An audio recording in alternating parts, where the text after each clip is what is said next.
Welcome to Demystify Magic with Molly and Madison. I'm Molly, a former skeptic, now full-time energy healer, author, and your resident science meets spirit nerd. And I'm Madison, a born and raised witch, teacher of the craft, and owner of not one, not two, but 3 metaphysical businesses. Together we dig into low-effort witchcraft, spirituality, and the science that backs it all up, all with humor, heart, and a sprinkle of chaos. So whether you're a curious skeptic or a seasoned witch, find a cozy spot, take a deep breath, and let's demystify some magic. Howdy doody, friends. Welcome back to another Howdy and a duty to our friends. Today, we are going to do a little chatty Q&A. We're just feeling the chatty vibes after last week's episode. We're just keeping them going. So we have pulled some questions from our Instagram and also from our Patreon that we are going to answer. And we specifically asked for your nosy questions that you have never gotten a chance to ask before, and or behind the scenes questions that you are nosy about. So we'll see what comes up. I know, I'm excited. But first, what was your magic moment this week? My magic moment is I just got back from New York. Concrete jungle where dreams are made of. Perfect. No, notes. Yep. I went to New York for like 48 hours. And this is just like a testament to like the spiritual practice doing what it's supposed to do. I showed up Friday noon and started walking around, immediately overwhelmed. I was like, I hate this place. I hate the energy. I hate everything. Like, it's just, I don't know how I'm going to manage to be here. Ugh. And I went for a concert. So it was like not for work. It was like just for fun. And I was like, I'm about to shut myself in my hotel room for the next 48 hours and only come out for the show. And I very well could have done that. Like, there's a world where I could have done that. I was just like so overstimulated, energetically flooded, just like, I don't know. But instead, what I did was I found this little like cute little cafe inside a flower shop. It was like so dreamy. Got myself a matcha. I was sitting down inside and I was like, nope, feeling overwhelmed here. So I went out to their like chairs on the street and I just sat there and just like grounded myself. Just like grounded my energy, did a little bit of Reiki, read a little bit of my Thich Nhat Hanh book, did some journaling, did some breath work, just like really let myself almost like become one with the energy of the street without being a part of it, you know? And I just felt so much better. I had the best time. Like after that, here's what I did right after that. I booked myself a ticket to not one, but 2 improv shows. I went to a fantastic Thai food restaurant that had crystal themed drinks, which I was like, that's really fun. I got a tarot reading because I had like 30 minutes before the show. And so I was like, okay, I'll just see what's up the street. I walk into a crystal shop and there's a tarot reader. And I was like, do you have time? And she's like, yeah. So I got a 20-minute reading. That was fun. Got my eyebrows threaded. Went to the Strand bookstore, which is just as amazing as everyone says it is. And then the next day became friends with the bartender at the hotel, as I usually do, and went and visited our agent, Margaret, in New Jersey. Handled public transit like a boss, only got off the wrong stop once. Perfect. And then went to the concert, had a great fucking time, woke up, and I was like, I wish I had stayed another day. Yeah. And I don't think that would have happened if I didn't utilize all the tools in my toolbox to get grounded in that moment. Because I remember like 8 years ago, I went to Chicago for the first time. And I remember feeling that way. And I trapped myself in the hotel room and just watched a full season of like Halloween baking competition in March. And granted, that was what I needed. You know, like I was a burnt out girly. It was right after I quit my job as an advocate. Like I needed to shut myself up and just like be in a rot position for the first time in my entire fucking life. But I saw myself going down that path and I chose to utilize my tools and really enjoy the 40 hours I had left in the city. And now I can't wait to go back. So yeah. What was your magic moment? First, before I say my magic moment, I do have to come on here and eat crow. Oh, okay. everybody in the Patreon already knows this. I soft launched this with them before I shared it here. We are still eloping. Just to be clear. Put some quotation marks around eloping. Yeah, we are still eloping. We're still going to Vegas. We booked a chapel in Vegas like right after we got engaged. We knew we wanted to get married in Vegas on Beltane. But I also always knew we wanted to have a party when we got home. Mm-hmm. And that party has spiraled into a pagan wedding. Mm-hmm, mm-hmm. But I'm really excited about it. I know a lot of people have like, when I say this, they're like, well, is that actually what you want? Is that really what you want? Or are you doing it because other people want you to? And it's both. I really want it, but also the people in my life really want to celebrate. And I'm grateful for that. And so many people want to celebrate us that the small backyard party that we originally intended on throwing was just like no longer feasible. Mm-hmm. And we wanted so many people to be a part of it that like truly the only venues that would accommodate us were wedding venues. Yep. And so then it just kind of became a wedding. And so my magic moment is now that she's having two. That now I'm having two. And you know what? I'll take no slander. I'll take no slander. I'm not slandering. I'm excited about it. I know. I am too. That was for the listeners. I know that it's extra, but also I am extra. Yeah. But my magic moment is that we booked a venue. Yay! That I'm very, very excited about. So it's really happening and I have a date and all those things and I'm very excited about it. I love that. I'm so excited. I'm so excited to get to celebrate you twice. I know, right? Molly is coming to both functions. That's the ideal situation for a best friend is like I not only and like okay, Madison is the perfect person in my life to get married because I not only love Madison, I love her entire family and I love all of her friends. Mm-hmm. Like I'm jealous of people who live in Florida because you get to be near all of these people. Like I do have like kind of the best people in my life. It is you literally very true. Do. So the fact that you could throw 10 weddings and I would be so hyped for them because I just want to be around your circle and you. That's the thing is I went to my best friend Jeff's wedding in Mexico. I talked about it nonstop. I know everybody's heard. But watching him have that experience like did very much solidify it for me of like this. We do have such wonderful people in our lives. Yeah. That it does feel like a missed opportunity to not get them all together. Mm-hmm. And if we have the ability to throw like a bangin' party, then like why wouldn't we? Let's fucking go. So I'm very excited. My mom and I are deep in all of the fun of it. She's so excited. My mother-in-law is very excited. Everybody's thrilled. So I'm hyped. Hell yeah. Hell yeah. Let's fucking go. Let's fucking go. All right. Should we hop into these cues? Let's A some cues. Let's A some cues. Okay, first from our Instagram. What do you wish you could go back and tell yourself on your first day of recording? I remember the first day of recording. We had this grand idea that Madison, who notoriously at the time could not stand her own voice on a recording, was going to edit our episodes. Mm-hmm. So I think I would tell ourselves, like, just invest in Lily from day one. Yeah. Don't try to pretend like you're going to edit your own episodes. You quite literally never will. You never will. And I tried is the thing. I tried so hard. She did. I would sit down and it was like, it was nails on a chalkboard. So bless Lily who listens to this mess. We love Lily. We should have hired her 6 months earlier. Literally. And like we sat on those first episodes for... Let's see. We launched the podcast in May. We started recording November-ish, October of the year before. Yeah. So that's how long. Yep. Like this podcast would have been out so much sooner. Yep. Had we just hired and we knew eventually one day we were going to hire Lily. It was not like like we had scouted her at that point. We were just like, no, we'll try it on our own. Yep.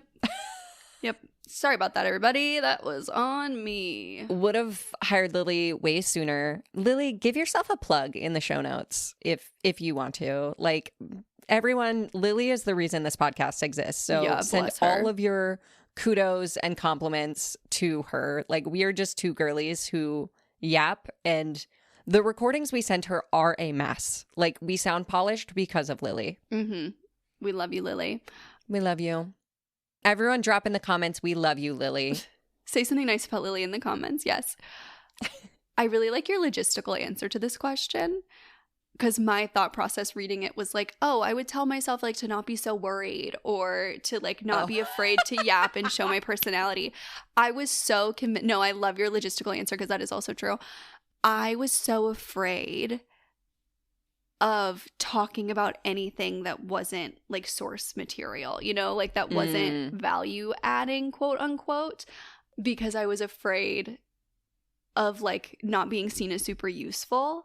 Or I was like, people aren't coming here to learn about us or whatever. They're coming here to learn about whatever we're talking about. They're coming here to learn about magic. Yeah. And I wish I could tell myself, that version of myself, that like, hey, people like hearing about you.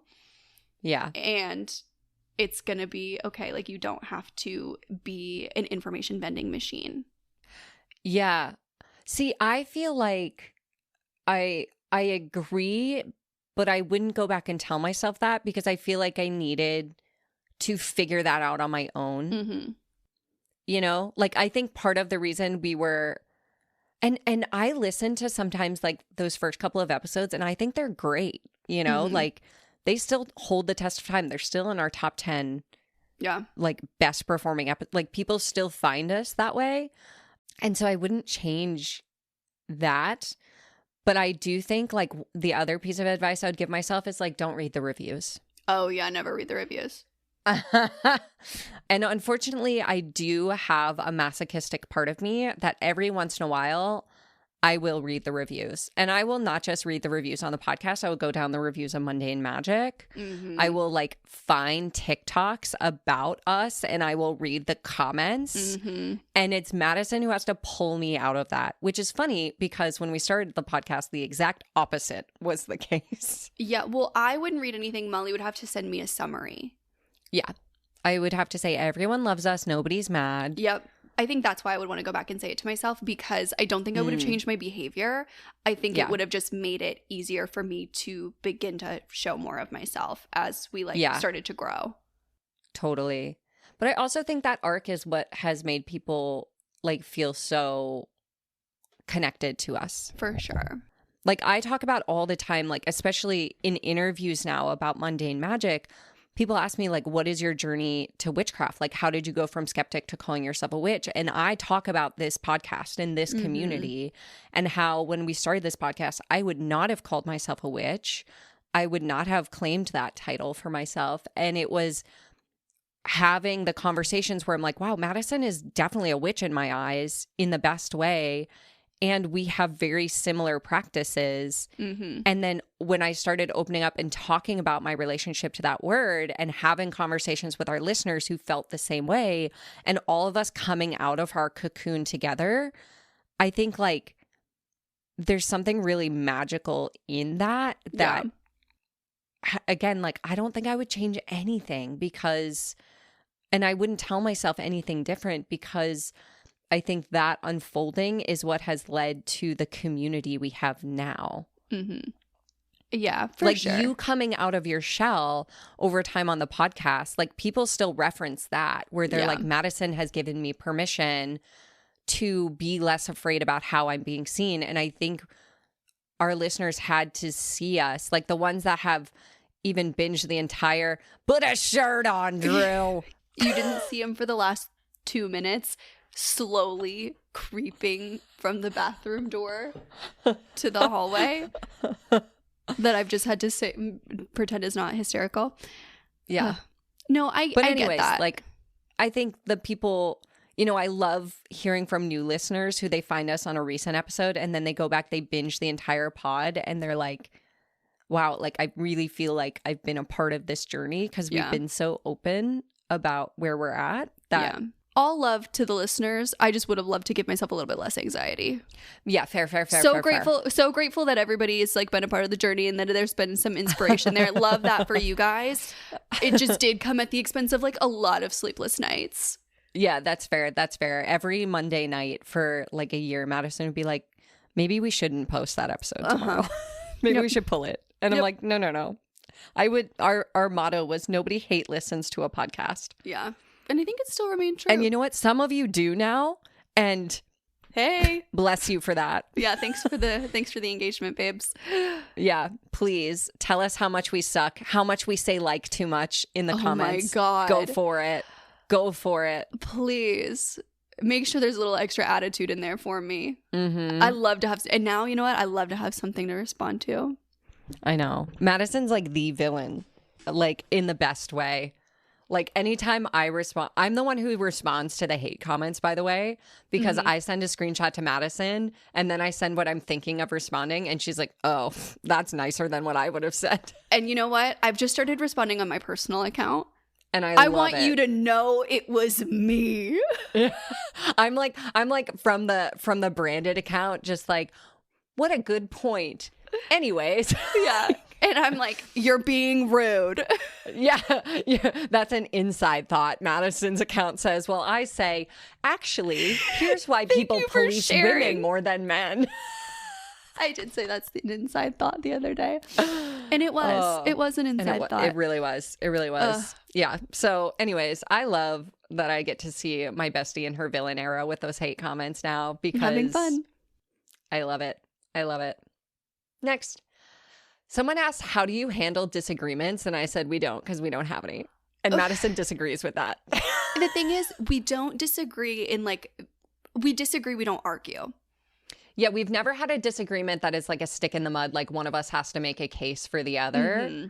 I think we have disagreed about covering certain topics sometimes, or guests or something. Or if we're going to talk about something. But I think the answer has always been we just respect each other. And so usually it's whoever cares more, you know, yeah. If there's something that you really don't want to talk about, I just don't push it. And same, vice versa, you know, if there was someone, if we don't really disagree about all that much, it's always been really dumb small stuff. I don't know that we've ever really agreed or disagreed. I don't think we've ever agreed. I don't think we've ever disagreed about bringing somebody on the podcast or not bringing somebody on the podcast. No. Or we're always on the same page about guests. Otherwise, we don't invite them. A lot of our disagreements, I think, have been about logistical stuff of oh no, I would rather do it this way. And I'm like, okay, you know? Yeah. I can think of two very specific examples of quote unquote disagreements we had. One of them was early on, but it comes up every once in a while, where Madison has wanted to do an episode about Moldavite. Yep. And I've been very reluctant to do that because if you've been following my lore, I have a video on TikTok in 2021 that got I think it's at probably between close to 30 million views at this point about Moldavite. And it was all anyone asked me about for 2 fucking years. And that video still pops off every 6 months. If you search Moldavite on TikTok, you will find my video. I will look very different. I have very long blonde hair. So you will find it. I'm not ashamed of that video. I just basically shared what the properties of Moldavite and what Moldavite does and why you would work with it. But it took off to infinity. I had a very, very, very small account, probably less than 3,000 followers at the time. Mm-hmm. And that video got me 500,000 followers in a week and 750,000 followers in a month. And it is the reason that I am the creator that I am now. So I'm not I have nothing against that video. It's just I'm so fucking done talking about Moldavite. Yeah. I still want to do an episode about it. I still think it's fun. I know. And I'm kind of at this place where I'm I would probably do that episode now. But at the time where when we had started the podcast, I had just got out of feeling like an information vending machine about Moldavite that I was I'm not opening that fucking door again. I'm so sick of just the amount I would get thousands of DMs every week. Just asking me, is this real? Is this real? Is this real? People were calling my local crystal shop at 2 a.m. and harassing this girl about Moldavite. I have a pitch. A pitch. Okay, pitch. A certain someone that you love very dearly hates Moldavite. Hates it. Are we in a group chat with this person? We are in a group chat with this person. Bring this person on. Yep. And let's talk about Moldavite. Yes, let's do it. Yes. Okay. Yes. I will. I'm and this is the next question we have. What episode requests do you get all the time but never intend on doing? The Moldavite episode. We get very specific requests that I think are really the only thing that we would like never consider doing. We also get a lot of requests for sex magic, and I still feel a little bit uncomfortable. I think I have like some healing that I need to do around like sex as a topic, with the knowledge that like my family listens to this podcast. Yeah. I don't see myself ever doing an episode about sex magic because I feel like that's a blurry consent line with me and my skeptic partner. Yeah. I think I would love to have an expert in sex magic. An expert, yes. Come and talk to us. I don't feel super comfortable talking about my sex life on this podcast. And so I think that's like the closest thing to like a hard line in the sand for me. But even that, like there's some wiggle room there, right? Like totally. And then we got a request recently in the Patreon. And like this is a fantastic request. And I would love for someone to do this.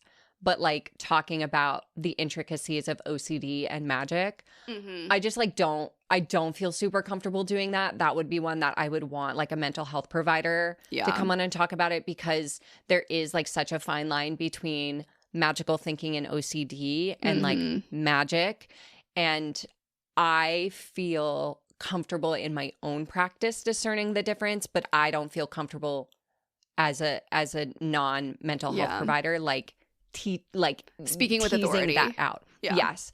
So there's things like that where we're really protective of the scope of work that we feel we can speak on with authority. And even if we're like, well, we're not experts, but like this is what we do, like people take that as authority. Yeah. And so when it comes to certain mental health topics, it's just like not a line we want to talk about. Even like cultural appropriation, like we touch on it here and there, but like we have brought experts in that are not two white girls talking about it. Yeah. And that's the thing too, is we get a lot of requests for like very cultural topics that I don't feel comfortable. Like if I would have to research the thing to talk about it, and obviously we do research for a lot of our episodes, but if I would come in knowing nothing and have to research it all, like why wouldn't I just platform somebody who knows more than I do? And that's the case with like a lot of cultural practices, especially with like things like mental health, like all those kinds of things. Yeah. So those are like the only requests that I think we never intend on doing. And then there's like some requests that it's like, it just like doesn't really make sense. Like people have wanted Justin to come on the pod before, and he's absolutely never going to do that. Same with like Drew on the main feed. Like I don't foresee that happening. Like I could see, Drew's been on the Patreon before. He would love to be on the main feed, just so everybody knows. Hey, Drew's totally allowed on the main feed.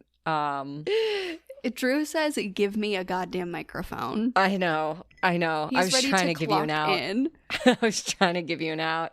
But yeah, just like that kind of stuff. Like I think we're very aware now in 2026 that we have a voice of authority in the witchy podcast space. And so we want to do right by that and make sure that we're not inadvertently causing harm. And also, like you said, like if we're not an expert in something, we would rather platform someone, and specifically like platform a diverse underserved voice. Like that's one of the reasons why like sometimes we get requests for guests, but like people have asked us for like a period magic episode forever. And like we have been trying to find a guest that is inclusive of non-binary and trans individuals in how they speak about sex, like period magic. And we haven't been able to find one. So if you know of one, let us know. Yeah. But that's the reason why we haven't done that episode yet, is because we really want to bring an expert in, but everyone talks about period magic and womb magic and like women. And we just like, that's just not, that's not our, our values or our brand, Yeah. Like we are very accepting of like non-binary and trans individuals. And we also don't believe you need a womb to be a magical human. And a lot of the period magic people that we've found or who have pitched us are very much like women, womb. Yeah. And we're just like, I don't know. So yeah, those are the episodes. Yeah. All right. Knowing where you are right now in your practice, looking back, is there anything that you would have done differently or would have done sooner? I think I would have been in community more. Yeah. Yeah. I was very much a solo practitioner. I still kind of am, but I'm starting to find my people in the real world more and more this year, and I wish I had done that sooner. Yeah. Okay. Yeah, I get that. I think I have the equal opposite answer, which is that I would have kept more things to myself. Interesting. Yeah, I think like anything in particular? My practice developed so much as the stores developed. Yeah. That my practice, and I've talked about this on the podcast before, was so heavily centered in what we were doing as a community. And that's been so important for me, and I've loved it so much. And that's not to say that like those things don't mean so much to me because they do. But yeah, my performance for other people became the center of my magical world. Oh, yeah. And I was willing to share kind of like anything and everything that I was doing personally. Yeah. If I thought that it was pertinent to somebody else. Yeah. And so over the last year, I've been really like trying to learn how to keep some things for me and ride that line of like, how can I help while still having some spiritual privacy? Yeah. And it's not always easy. Like I still feel like I not overshare, because it's like not like that doesn't feel like the right word, but I think I still can like give too much. Yeah.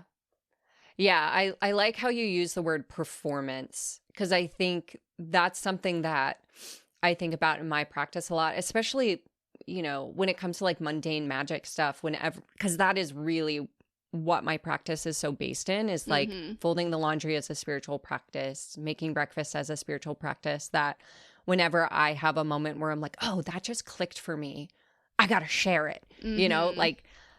And there's just a very different, the way you integrate the practice is very different when that is your mindset. Like I found that, I think I've talked about this in the last episode, but when I was teaching yoga really heavily, I couldn't go to yoga classes and have the same experience, because I was thinking about how am I going to teach this or share this insight rather than just sitting with and being with the insight.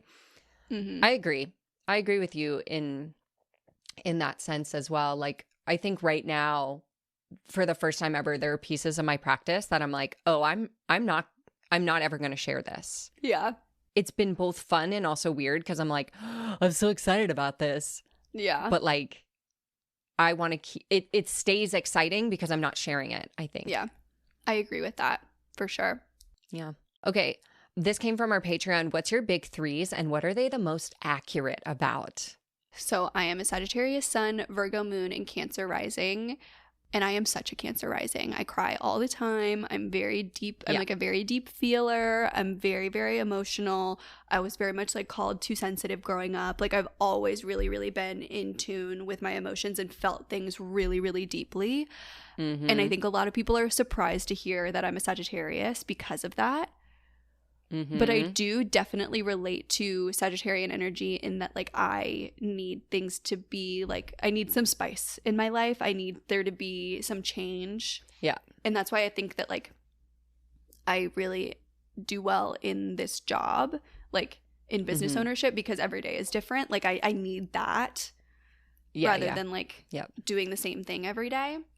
And then I can relate to like, I think my Virgo moon really shows up, especially like with things like wedding planning. I can't let there be a task that I know is undone. I really struggle with that. You love a spreadsheet. I love a spreadsheet. I will like be really meticulous with things like with my finances and stuff like that. I like wasn't able, like once we decided we were going to have a wedding, I couldn't relax until we had booked a venue, because I knew how crazy venue booking was. And then once that was done, I was like, okay, I'm fine. Like there are some, once I know something needs to happen, I can't not be like going towards it. I am a Pisces sun, Virgo moon, Libra rising. We're both Virgo moons, if you hadn't guessed. I think my Pisces and my Virgo are constantly at odds with each other because they're opposites. So like my Pisces is like super deep feeling, empathetic, like my intuition leads the way, and my Virgo is like, what is the fucking strategy here? What is let's make a plan. And my Pisces just like wants to go with the flow. And so it's great now, like as a business owner, I have a team that I can be like, oh, my Pisces has an idea, like the team can run the logistics on it, like let's go. But when I didn't have that, it was constantly like my Pisces dreamy energy was fighting with my Virgo moon want to strategize, which both of those combined were fighting with my ADHD to like actually get shit done. And like my Libra rising, I really don't feel like I resonate with at all. Really? I mean, I don't know if it's just, I don't... like my Libra rising is one of those that even though I've had a million astrology readings and I always, you know, read the rising signs and like sometimes they resonate, like I couldn't tell you what my Libra rising does for me. Yeah. I feel like the sign of Libra is like what I have the least amount of in my life. And so I know the least about it. I know one Libra. Yeah. I think that my big three should have Leo in it. And I constantly, whenever people ask my big three, I accidentally almost say Leo moon all the time, even though I really resonate with my Virgo moon. So I think I should have been a Leo rising. And I know Chelsea's listening to this and she's going to send me a massive text about why I'm wrong. And I can't wait to read it. If you're an astrologer, I also think that other people understand me better than I understand myself when it comes to this thing because I'm so... like in my Pisces or in my Virgo, you know, that like I have very much tunnel vision on like either structure or dreaminess. So if you're listening and you're like, oh no, Molly, this is where your Libra rising shows up, please let us know. Drop a comment. Yeah, I'd love to hear it because I'm curious too. All right. From our Patreon again. What is your least favorite thing about what you do? It doesn't have to be anything deep, just the thing that annoys you the most. I imagine filing business taxes is up there for both of you, or maybe having to count inventory for the stores. Oh, God, I fucking hate taxes. For me, for sure, there is this task that we have to do. They're like taking stock takes, which is where you just go through and count absolutely everything in the store. Ugh. And it is a miserable experience. Yeah, it sounds awful. Because not only do you have to count, but then you have to look at the difference of what you're supposed to have versus what you do have and know that somebody stole. So it's just like basically like doing it. And obviously like there are times where we fuck things up too in the inventory. So it's not always like a direct like reporting on theft, but it is kind of close. And so it's like both annoying and demoralizing. It's like if y'all didn't fucking steal, I wouldn't have to do this. Yeah, that is a good one. Also one I have no experience in. So I have no insights into that. I'm just like, yeah, that sounds like it sucks. You know what? Next time you come visit, you can do one. No, thank you. Oh, what is my least favorite? The thing that annoys me? I hate anything financial. I hate running payroll. I hate bookkeeping. I hate budgeting. I hate deciding what to spend money on or where I'm spending too much or not enough. I hate taxes. I hate, okay, this is the stupidest fucking thing that I hate, but I am on the payroll for my business. I am an employee. And so I have to reimburse myself for mileage driven in my car. And I will tell you, most business owners do that once a month, once a quarter maybe. I do it once a year because something about going... like I put all my travel in my fucking calendar. Like I know how many miles they are. I go to the same like 7 places for my business. And I haven't done it since August of last year. Yeah. And I hate it. And I'm like, and it's not even like, I don't even get the dopamine high of like a giant check in my payroll from it because I'm like, oh, that's a bunch of money I wasn't planning to spend for my business that now I have to like make up for, you know? So it's like, it's not even like, I don't know. It's like such a weird thing to hate on. I'm sure it's like my ADHD is just like, oh, I did it. I did the travel and it's in my calendar. And like, it would be so fucking easy to just once a week go in and do it. And I did for a long time do that. And I hated it when I did that. And I hate it when I do it once a year. And I just, I'm just like, get me a fucking corporate van and I will just drive that when I go to the post office. You know, like it's oh God, I hate it so much. But yeah, that is the one that is just like a stupid task that I hate doing. Yeah, I just don't do that. I don't reimburse myself. Fair. So that's how I avoid that task. I mean, maybe I shouldn't too. Maybe I should just not do it. But it's like, it's helpful with taxes because then it's like you don't have to, it becomes an expense rather than a bonus. For sure. Know? Not saying that I shouldn't do it, but I don't. I know. Ugh, I should just do it. I should just have someone on my team do it for me. But it's like, I don't know. It's such a stupid task that I'm like, I can't possibly in good faith say to someone, hey, can you do this thing? It will take you 30 seconds, but I think about it every day. Mm-hmm. Every time I'm in my car, I think about it and feel shame for the fact that I haven't done it yet. And so it weighs on me so much more than the 30 seconds it would take to do it, and I just don't do it. And that's ADHD entrepreneurship in a nutshell. Literally. Basically, any repetitive task that is not exciting, I hate doing. Mm-hmm. Same. Yeah. Mm-hmm. Oh, I also hate calling people. Oh, I just don't. I simply don't. I have to call so sometimes we order books, I have to give payment information over the phone because all of the publishers operate like it's 1962. Yeah. And today, after we get off this call, I actually have been sitting here dreading it. I gave the wrong card number. I gave an expired card number for an order last week, and I have to call and give the right card number over the phone, and I just really don't want to do it. Yeah. I also hate sending emails. So we hate everything administrative. Literally anything administrative. Like any menial administrative task that can be done in 30 seconds or less, I hate it, and it weighs on me for months until I finally do it. Weeks and months. Yeah. Like the only way I will do it, it's so funny. Jade knows me so well that often if I've been pushing off a task like that forever, when on our weekly call, she's like, I figured we would start by taking 15 minutes to do this together. And I'm like, I fucking love you. You know my brain so well. So really, I just need Jade, if when you're listening to this, just get on a call with me for like 15 minutes and make me do my mileage reimbursement for the last year. That'd be great. Thanks, Jade. All right, last one, best one? Last one, best one. This one comes from a Drew Beckus. Are you familiar with him? You know, unfortunately, I think I am. For anyone new to the pod, this is Madison's partner. He submitted through Instagram, fuck, marry, kill, Drew Beckus, Drew Barrymore, Drew Carey. Can I just say also, he doesn't know the lore that fuck, marry, kill even has on this podcast. I know. He does not listen to this podcast. I know. I am bound by my word to marry Drew Beckus. Mm-hmm, mm-hmm. Who is Drew Carey? I'm sorry. What? I feel like I'll know Drew this Carey, person. host of Whose Line Is It Anyway? Drew Carey famously would show up to your party in The Sims 1 if it was a really good fucking party. Okay. This is where our age gap becomes extremely apparent. On the Patreon podcast today, we were just talking about how Madison's like, I don't really think we have that big of an age gap. And then we spent 20 minutes realizing that like she went through high school with an iPhone and I didn't get an iPhone until I graduated college. This is another one of those examples where you say, who is Drew Carey? Where Drew Carey was the king of my fucking childhood. Obviously, Drew Beckus knew who Drew Carey was. So I think because he's in comedy. He's a comedy legend. Yeah. I'm understanding. Okay. I don't want to fuck this man. I don't either.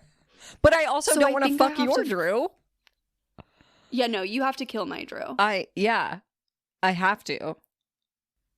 And he just texted me the fact that you guys are actually answering this fucking question. I don't want to kill him either. Can I substitute your Drew for Puxatawny Phil in this question? I think you have to answer. You have to kill my Drew. I would rather marry your Drew. Because then I still keep him in my life. It would be a platonic wedding. Okay. I could live with that. Okay, so we're both marrying Drew. And then he goes, if Molly kills me. No, babe, Molly's marrying you platonically. Okay, my final answer is marry Drew Beckus, kill Drew Carey, fuck Drew Barrymore. He says no prenup. No prenup. Okay, I'm platonically marrying Drew Beckus. Ugh, I think I have to fuck Drew Barrymore and kill Drew Carey as well.